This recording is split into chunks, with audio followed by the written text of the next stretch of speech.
Yeah, so having worked on the account type, we can ensure that it is turned to green. And now we can move to the next feature, and the next feature is now the account type feature. Or the next entity is now the account type feature. Now with the account type feature, you have to take note of the fact that we do have an account type ID, which is a foreign key that is referencing on the account type entity. And so what you're going to do, we are going to create this migration. So this is going to be PHP artisan make model account type feature. So we are going to have each account type with a feature. Then I'll go ahead and press enter. Once it has created for us the migration file, go ahead and access the migration file, and automatically it assigns the name for this. Now regarding this table, we are going to have the future, which is a string. So I'll first of all have this copied. I make use of it, and instead of the title, this is going to be the future. And we can remove the unique constraint for now. We also have to pass in the account type ID, which is now. So what you can do, first of all, you access the table variable, then we want to go ahead and define a column.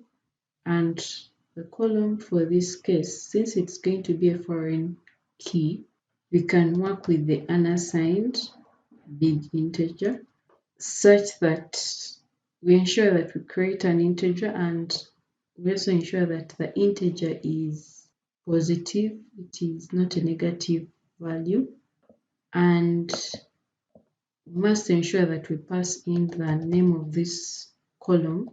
So this is going to be the account type ID. Then you go ahead and terminate, and once that is done, we can go ahead and ensure that we define the account type as a foreign key. So we shall go ahead and now when it comes to foreign keys in terms of Laravel, we always have the foreign function that is used to define foreign keys. So you access the foreign key, then after that you pass in the column, as you can see, according to the parameters that this function takes in. So specify a foreign key for the table. So the attribute is the account type ID, and since it's a foreign key, it's going to reference, so access references which column. So this foreign key is going to reference the primary key of the account type entity, just like you can see here. So it references the primary key of the account type. So the primary key of the account type is the ID as defined here. So you pass in the ID, and cases whereby you haven't defined it as an ID, maybe if you defined it as account type ID, then that means that you pass in the word account type ID according to the name of the column that has been stored. So in my case, it is ID, so I'll pass in ID, and it references this on our table is account types. And once that is done, we can always add on delete functionalities. So when you pass in an on delete, we can always call on the action, and the action is going to be a cascade action.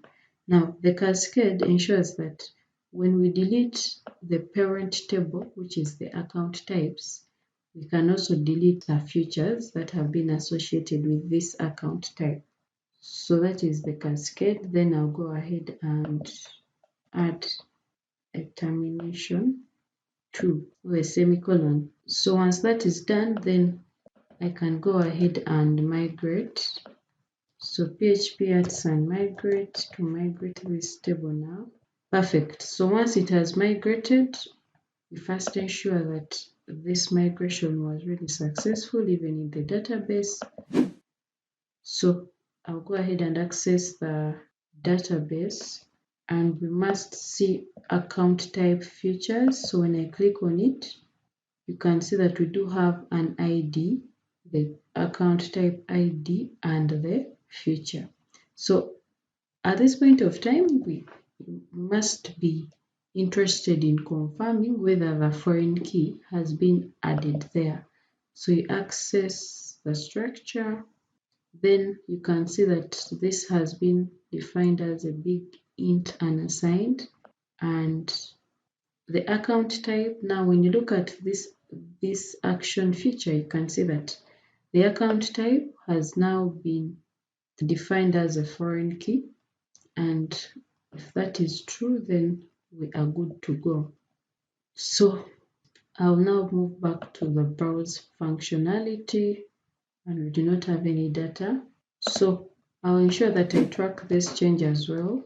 So if I type a git status, we do have the account type model, but it doesn't have any data. So I'll first of all close saved, then I can make use of one of my recent model, which is the account type. So go ahead and copy it up, then access the account type feature, and ensure that we also have the label properties here. So the account type feature is going to have the feature, and then we do need an account type. We do need an account type ID and 1, 2, 3, and that is all. We do not have the image path. So once that is done, we can also ensure that we add a relationship between the account type and the account feature. Now when you look at the ERD, we do have a relationship between the account type and the account feature. An account type has many account features. That is why you see from the account type to this account feature, we do have this symbol which shows that there is a one-to-many relationship between the account type and the account type feature. Now from the account type feature to the account type, we have a one, meaning that each account feature belongs to a particular account type. So in terms of PHP, the way we work with relationships is by creating a new function that is always going to add a silent attribute to that table or to that entity. So since the account type feature belongs to an account type, you first of all define a function that is going to create that relationship. And of course, functions for Laravel follow the syntax for PHP. So you type public, then we're going to define this as a function, and then the function name is going to depend on the relationship. So I can first of all add a comment here as an account type feature belongs to an account type. So once that is done, so this should always be the guide. So an account feature belongs to an account type. So that means that here we pass in a silent attribute for the account type. Then since it is a function, you go ahead and pass in parentheses. And in terms of the relationships, we always work with functions like the belongs to in this case, because we have a belongs to here. So in terms of this context, we are going to define this current entity in that belongs to the account type. So we must pass in the account type model, and then we have to ensure that we define this as a class. So once that is done, you go ahead and terminate, and that is it. So we shall have a silent attribute that can help us to access the details of the account type to which the account type feature belongs. So that is the purpose of this function. And now back to the account type, we also have the ability of looking at how many features belong to that account type. So I'm going to first paste this and update the comment in that. Now an account type has many features. So with the fact that the relationship statement has many features, that means that we first of all update the function name to this features, and instead of a belongs to, this is going to be updated to has many, and it's going to have many account type features. So this is what you must have, and once that is done, then I think we are good to go.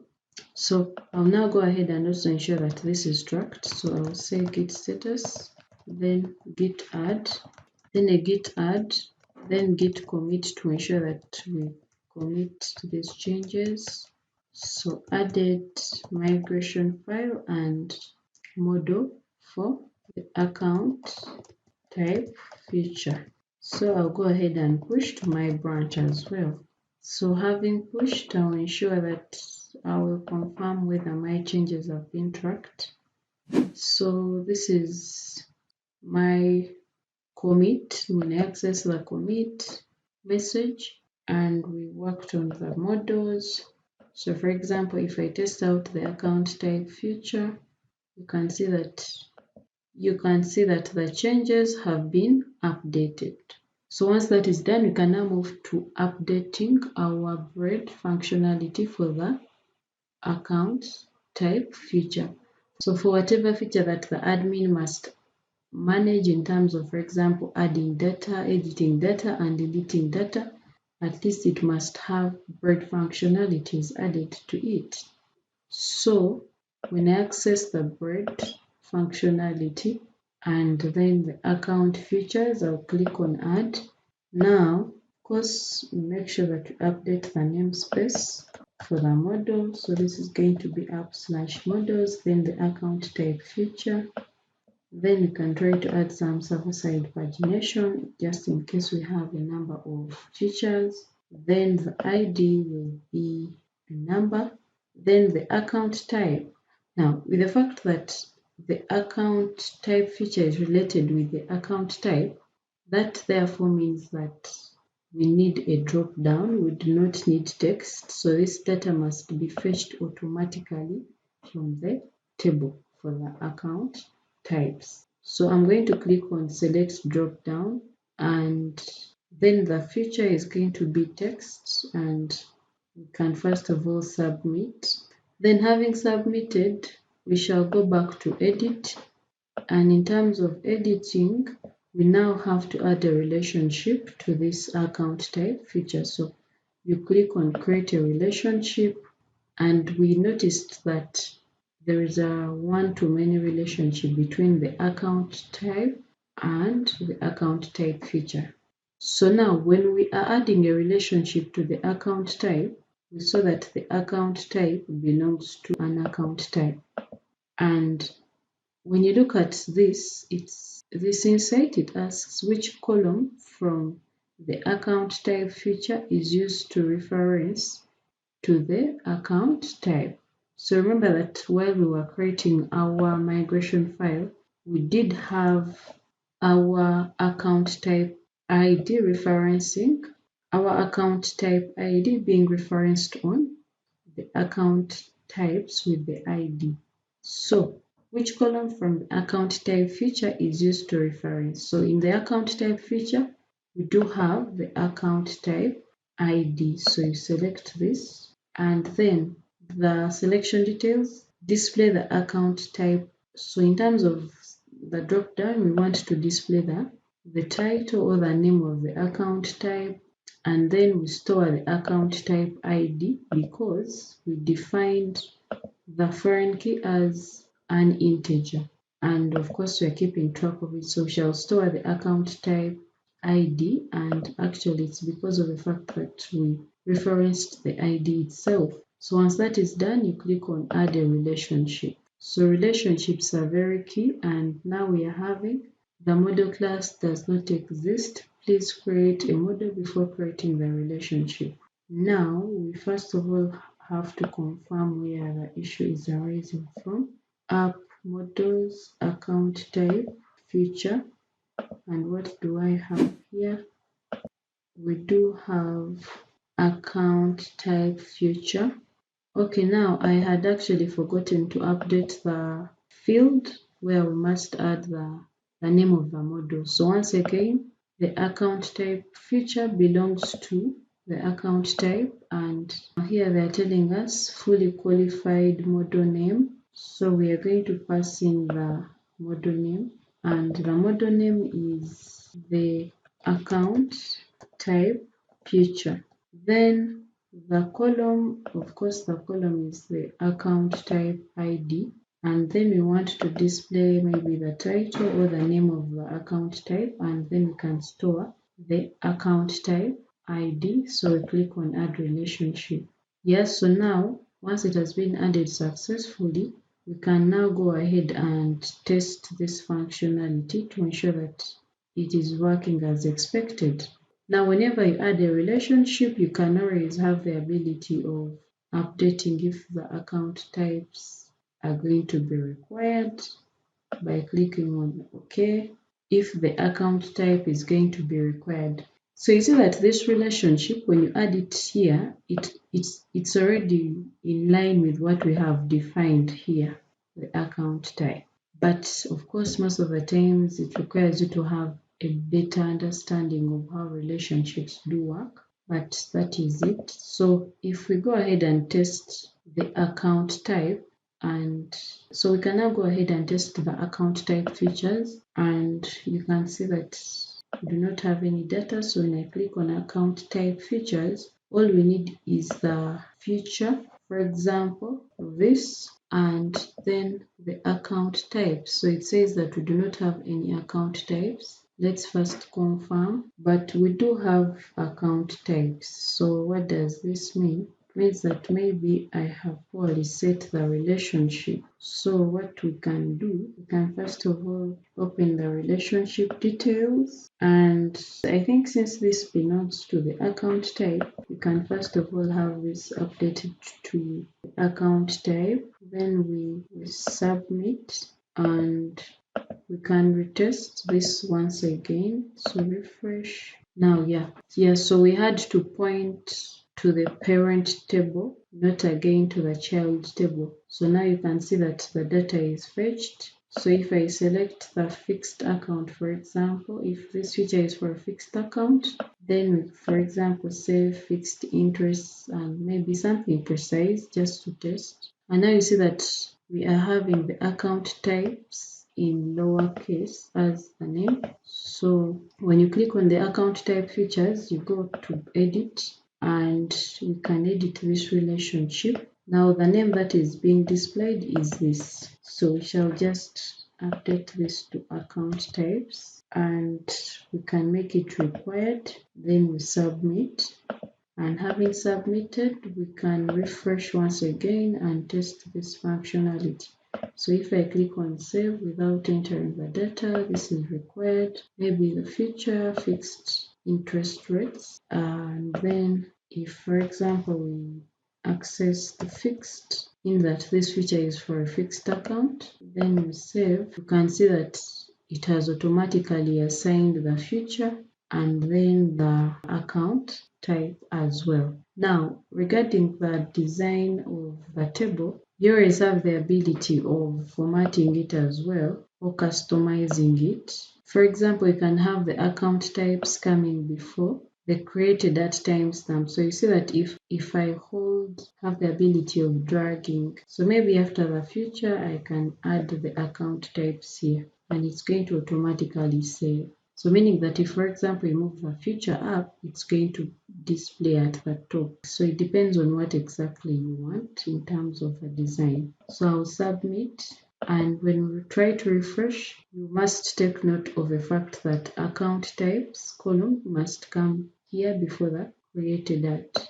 And now you can see that it is automatically updated.